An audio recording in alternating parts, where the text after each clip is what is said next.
this is Janet, Try It Like It Created, and today I want to show you how to make some paper flowers that look like this to add to your stash. No sense buying them when you can make them yourself. So what I have here is I'm using my mini maker, and I have a piece of paper here, and this is just copy weight paper. You don't want to go too thick. And then I have a die for a flower, and I'm just going to place that on there and cut that out. Now, if your flower doesn't indent into the shape, and let me show you what I mean. If it doesn't indent into it deeply here, and you just have kind of a rounded flower, you can take a pair of scissors and snip in a little bit to the center. Okay, so let me set this aside and show you what we're going to do next. So I have here a stamp cleaning pad. It's like foam on one side, and then it's got a little bit extra pressure on that I can place on this side more. It's foam too. I don't know how to explain the difference, but this one is more solid than this side, and so I'm using this side. And then I'm using this little ball tool picked up at the dollar store. You can get them in all different sizes.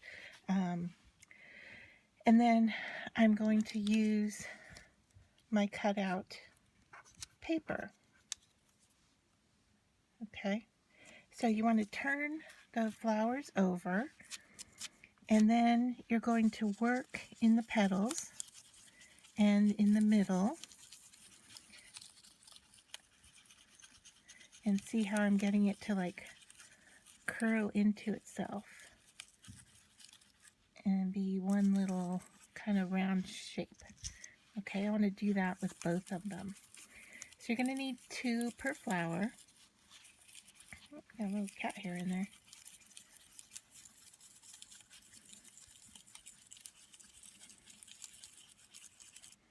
Alright, and then once you have these, you're going to flip them over, kind of open them up just a little bit, and then go into the center and just kind of twirl a little circle there. Okay, and you're going to do that to both of them.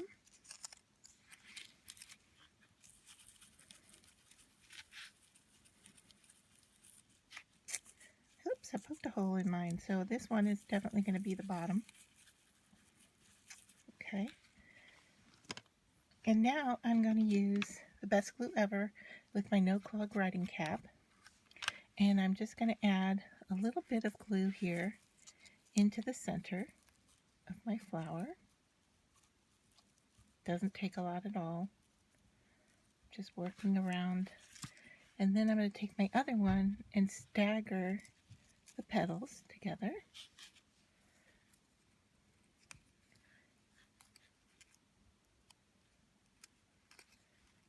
And you can work to lift and separate those petals so you get a little bit more dimension after you've pushed in on the center.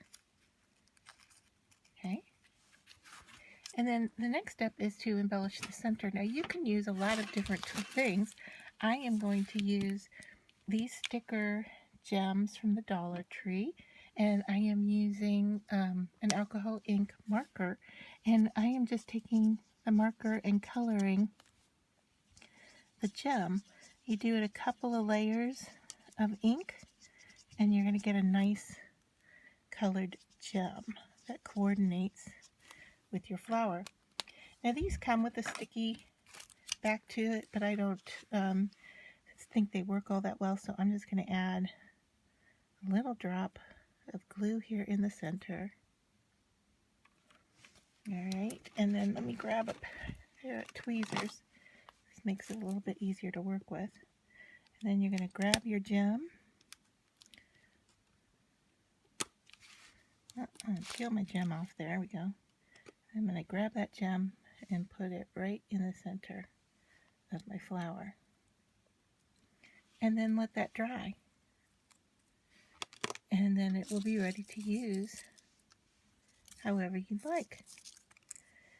So I like the idea of using the patterned papers as opposed to the solids. If you want to use the solids, they make nice flowers as well, and there isn't any reason why you couldn't go around the edges and stain them or color them or work it however you would like.